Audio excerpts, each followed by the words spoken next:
He didn't raise his voice when she told him he didn't belong in first class. He simply waited until she finished humiliating him in front of 50 strangers, then calmly informed her that he owned the company that kept her husband's empire alive. Marcus Reed stood in the narrow aisle of Pacific Air Flight 882, leather briefcase resting against his leg, the low hum of pre-departure chatter buzzing around him, and seat 1B, his seat, occupied by a woman who hadn't bothered to look up from her phone. The morning sun poured through the oval windows, illuminating the polished gold trim of first class and catching the diamonds on the woman's wrist as she shifted lazily, stretching her legs into the aisle as though claiming territory. "Excuse me," Marcus said evenly, holding up his boarding pass without a tremor. "I believe you're in my seat." The woman's eyes traveled upward slowly, taking him in piece by piece. Tailored navy suit, silk tie, polished shoes, and still her mouth curled in faint disgust. "No," she replied flatly, returning her attention to her screen. "I'm not." A few nearby passengers paused mid-conversation. Marcus didn't move. "Seat 1B, he clarified, extending the ticket slightly closer. She let out a soft laugh that carried further than she intended. First class isn't for people who get confused this easily. Coach is through the curtain. The air shifted. A businessman across the aisle lowered his newspaper. A woman near the window pressed her lips together. The flight attendant stationed at the galley glanced over, sensing tension. Marcus felt the familiar tightening in his jaw. Not anger, not embarrassment, but recognition. He had encountered this tone before in boardrooms, hotels, country clubs, charity galas. The assumption wrapped in a smile. The dismissal disguised as correction. "Ma'am," he said calmly, "my boarding pass clearly shows 1B. She rolled her eyes dramatically and finally snatched the paper from his hand, glancing at it for half a second before tossing it back toward him. "Cute forgery," she said loudly. "You people are getting bolder." The phrase hung in the air like smoke. A phone camera lifted discreetly 2 rows back. The flight attendant stepped closer now, her smile strained. "Is there a problem here?" "Yes," the woman replied instantly, sitting up straighter. "This man is trying to take my seat." "It's his assigned seat," Marcus corrected gently. "It's not," she shot back. "I fly first class every week. I know exactly who belongs up here." Her red-soled heel pressed more firmly into the aisle, blocking him deliberately. "And you don't." Silence spread row by row. The flight attendant glanced at the manifest on her tablet, then back at Marcus. "Sir, can I see your boarding pass?" He handed it over without comment. The woman folded her arms triumphantly. "Call your supervisor," she demanded. "I will not be intimidated by someone pretending to be something they're not." Marcus remained still, perfectly still.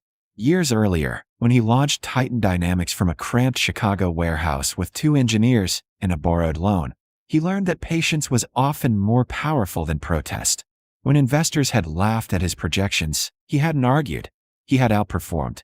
When competitors tried to squeeze him out of contracts, he hadn't lashed out. He had acquired them. Now, standing in an airplane aisle while a stranger questioned his existence in a leather seat, he applied the same principle. Let them reveal themselves. The supervisor arrived within moments, a tall woman with sharp features and controlled professionalism. She assessed the scene quickly, Marcus standing composed, the seated woman radiating indignation, several passengers recording. "What seems to be the issue?" she asked. "This man is harassing me," the woman declared before Marcus could speak. He walked up demanding my seat. "I feel unsafe." The word unsafe triggered a ripple of whispers. The supervisor extended her hand toward Marcus. "Your boarding pass, sir." She examined it carefully, cross-checked her device, then inhaled. "Ma'am," she began cautiously, "seat 1B is assigned to Mr. Reed." The woman's expression hardened.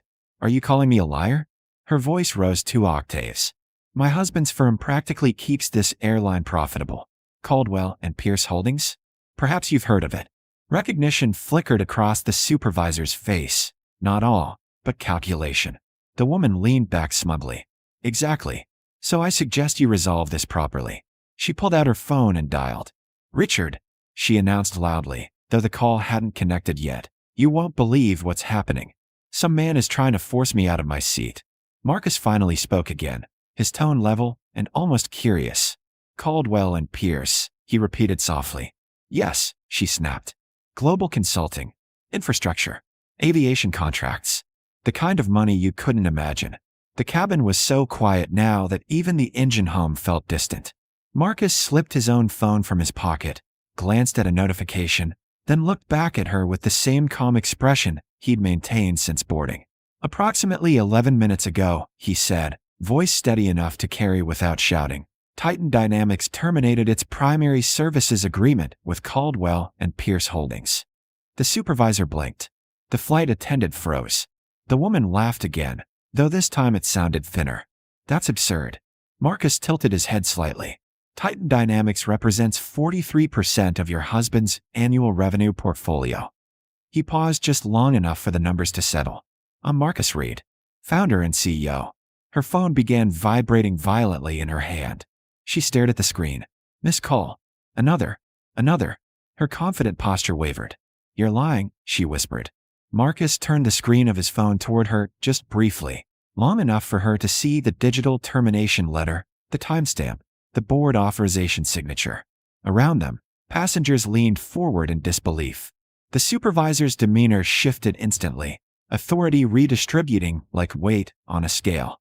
Ma'am, she said firmly now, I'll need you to move to your assigned seat. The woman did not move. She stared at Marcus as if seeing him for the first time, not as an inconvenience, not as an intruder, but as consequence. And for the first time since he had stepped into the aisle, her certainty began to fracture.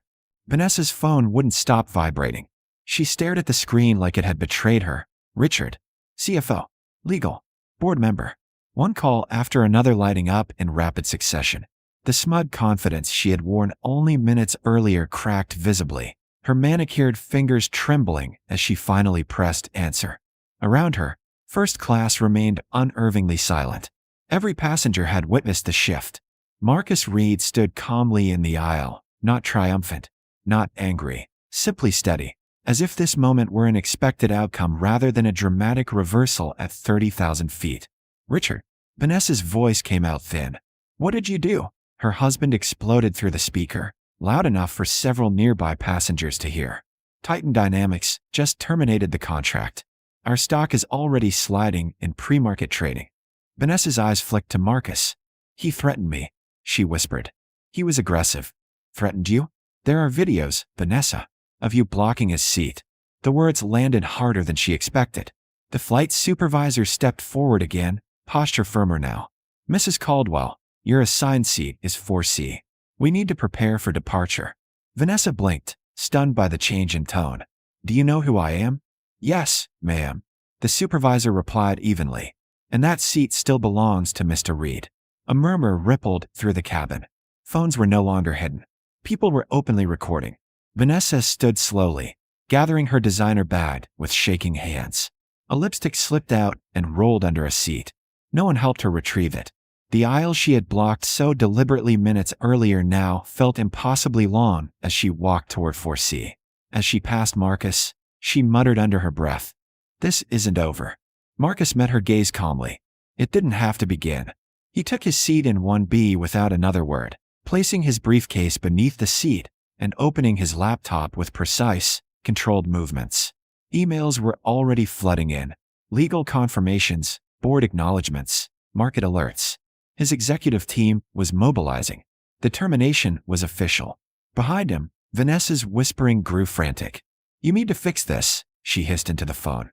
"Call someone." "You can't fix losing 43% of revenue," Richard snapped back. "What were you thinking?" The aircraft doors closed with a heavy thud, sealing the tension inside the cabin. The safety demonstration began, but no one paid attention. Instead, clips of the confrontation were already being uploaded mid-flight. 2 hours later, at cruising altitude, Marcus received the first alert. An edited version of the video had surfaced online. It showed him standing over Vanessa, his contract termination statement stripped of context. Her insults were cut. The block dial was gone. The caption read, "CEO threatens woman in first-class dispute." Across the aisle, Vanessa's posture subtly shifted. She had seen it too. The narrative was bending. Marcus leaned back slightly, expression unreadable. He had anticipated escalation. People accustomed to power rarely retreated quietly. As the plane descended into New York, The atmosphere had grown complicated. Some passengers who had initially looked at Vanessa with judgment now seemed uncertain. The edited clip was spreading fast, and context was evaporating. When the wheels touched down, a flight attendant approached Marcus cautiously.